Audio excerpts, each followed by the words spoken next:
Le développement personnel, un terme qu'on entend partout. Mais derrière la mode, il y a souvent un vrai mode d'emploi pour le changement. Et c'est justement ce qu'on va décrypter ensemble aujourd'hui. On va commencer par la question qui fâche, celle que tout le monde s'est déjà posée un jour. Mais pourquoi? Pourquoi est-ce que c'est incroyablement difficile de changer? En fait, tout part de là, de ce fossé, de cet écart qu'on ressent tous, plus ou moins fort, entre la personne qu'on est aujourd'hui et celle qu'on aimerait vraiment être. Que ce soit pour mieux manger, apprendre une nouvelle langue ou juste lire un peu plus. Alors, ce fameux fossé, comment on fait pour le combler? Eh bien, avant toute chose, il faut comprendre pourquoi il existe. On va donc plonger un peu dans ce qui nous freine, l'inertie de nos habitudes. Pour bien se représenter la chose, il y a une métaphore qui marche très bien.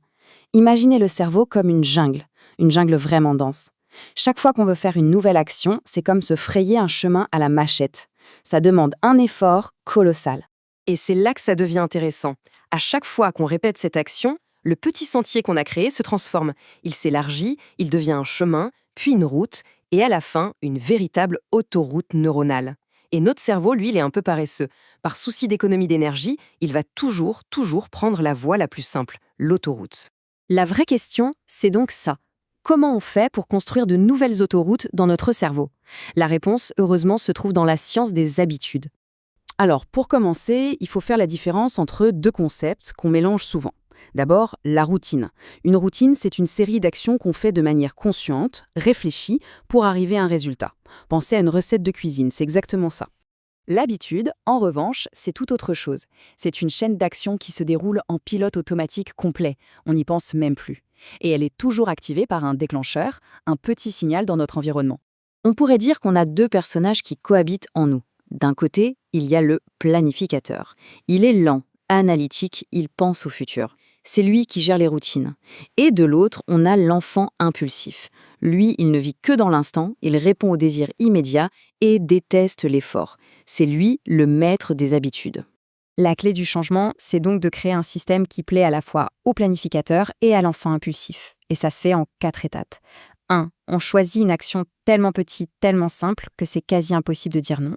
2. On l'associe à un déclencheur très précis, un signal clair pour l'enfant impulsif. 3. La répétition, c'est le nerf de la guerre pour construire notre autoroute. Et 4, très important, on rend l'action agréable. On la lie à quelque chose qu'on aime, pour que l'enfant en nous voie recommencer. D'accord, mais ça prend combien de temps tout ça? Eh bien, la science nous dit que ça peut beaucoup varier. On parle d'une fourchette entre 15 et 250 jours pour qu'un comportement devienne vraiment automatique. La persévérance, c'est donc la clé. Créer de nouvelles habitudes, c'est une approche.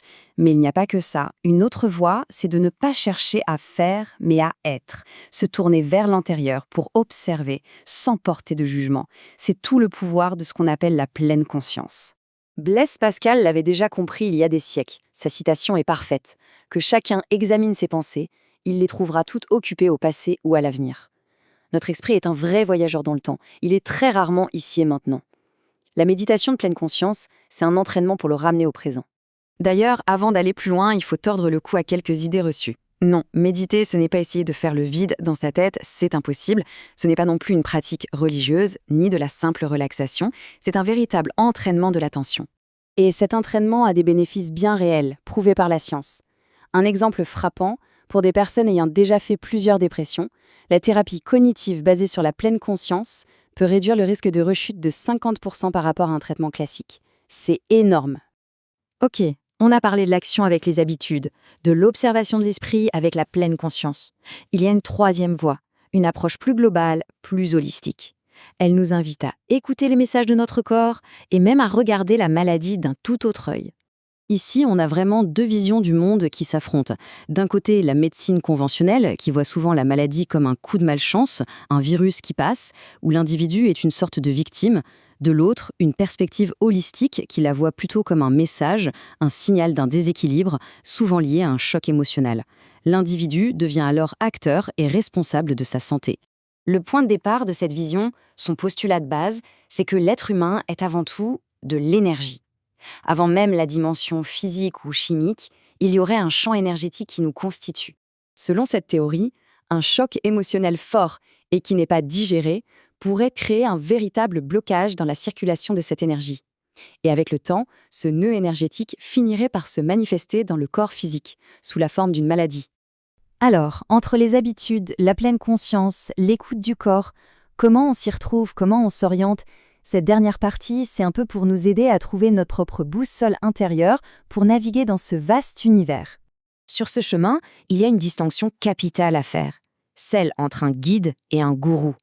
Un guide, il accompagne, il pose les bonnes questions, il aide à trouver ses propres réponses pour devenir autonome. Le gourou, c'est l'inverse. Il arrive avec des réponses toutes faites, il dit quoi faire et au final, il crée de la dépendance. Et il faut rester très lucide face au piège du développement personnel version moderne. Il y a la dérive commerciale, bien sûr, qui vend le bonheur comme une recette miracle, la dérive de la productivité, où ces outils servent à être plus performants au détriment du bien-être, et enfin la dérive individualiste, qui oublie le contexte social et rend l'individu seul responsable de tout ce qui lui arrive. Au final, ce qu'on peut retenir, c'est que le véritable changement, ce n'est pas une destination à attendre, mais plutôt une direction à prendre. C'est un processus, un cheminement. Et la clé, peu importe l'approche choisie, ça semble vraiment être la responsabilité personnelle, l'acte de reprendre sa vie en main. Ce qui nous ramène à la question de départ, mais formulée autrement. Après avoir vu tout ça, quelle pourrait être la toute première, la plus petite, la plus simple action pour commencer ce voyage ?